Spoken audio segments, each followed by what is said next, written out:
स्वास्थ्य मंत्री डॉक्टर प्रभुराम चौधरी के क्षेत्र में ही स्वास्थ्य व्यवस्थाएं चरमराई। करीब 140 नर्सेज बैठी हैं हड़ताल पर। कहा 12 सूत्रीय मांगे मानी जाएंगी, उसके बाद ही खत्म करेंगे हड़ताल। एसडीएम लक्ष्मीकांत खरे को ज्ञापन भी सौंपा गया। मध्य प्रदेश के स्वास्थ्य मंत्री डॉक्टर प्रभुराम चौधरी के क्षेत्र रायसेन में करीब 140 नर्स हैं और अपनी 12 सूत्रीय मांगों को लेकर हड़ताल पर बैठी हैं, जिससे जिला अस्पताल की स्वास्थ्य व्यवस्था पूरी तरह से चरमरा गई है।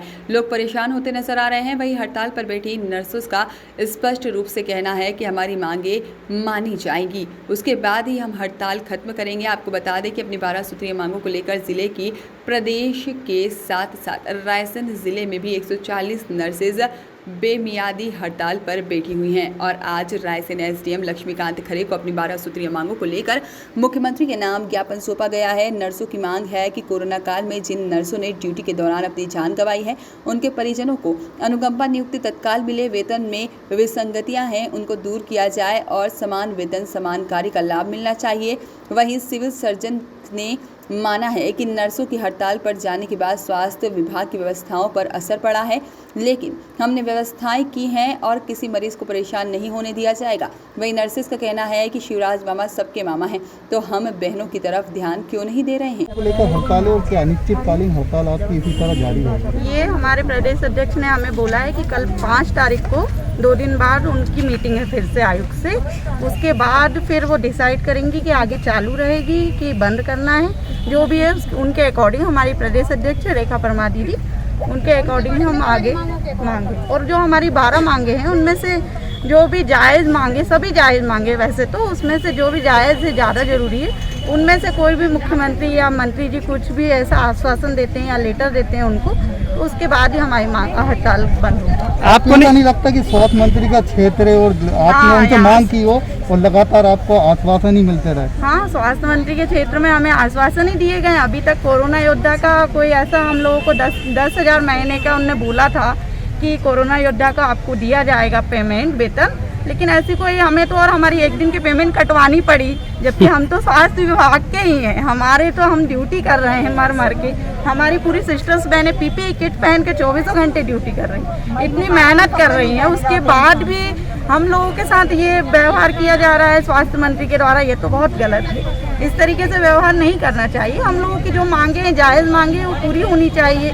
दूसरे प्रदेश में तो डबल वेतन दी गई है। कुछ प्रदेश ऐसे हैं जहाँ स्वास्थ्य विभाग के लोगों को डबल वेतन दी गई है। हमारे यहाँ तो वेतन लेकर आज जिला अस्पताल में हड़ताल कर रही हैं। हम लोग आज 12 सूत्रीय मांगों को लेकर यहाँ हड़ताल पर बैठे हुए हैं और हमारी उनमें से प्रमुख मांगे हैं जो शिवराज सिंह सरकार ने मांगे पूरी नहीं की हैं, सिर्फ हमें आश्वासन दिया गया, इसलिए हम लोग इस हड़ताल पर बैठे हुए हैं। क्या क्या प्रमुख मांगे हैं आपकी?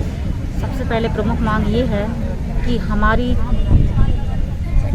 सेकंड ग्रेड किया जाए, नर्सिंग ऑफिसर का दर्जा हम लोगों को दिया जाए, सीनियर नर्सिंग ऑफिसर का दर्जा दिया जाए।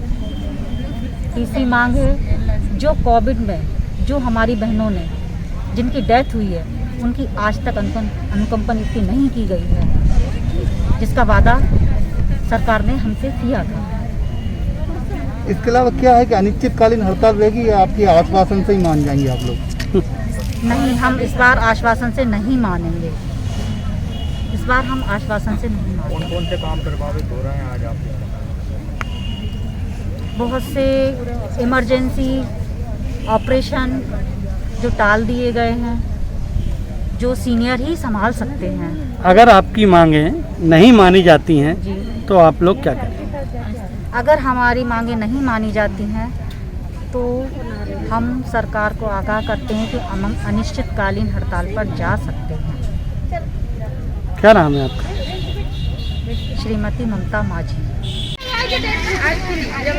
लगातार नर्सों के साथ भेदभावपूर्ण रवैया हो रहा है। एक जगह शिवराज जी कहते हैं हम मामा हैं, तो किस तरीके आपको लगता है किस तरीके भेदभाव हो रहा है? जी हाँ, थोड़ा भेदभाव नहीं, बहुत ही हो रहा है, क्योंकि हम नर्सेस ने अपने छोटे छोटे बच्चों को, परिवार वालों को छोड़ के कोरोना काल में कार्य किया।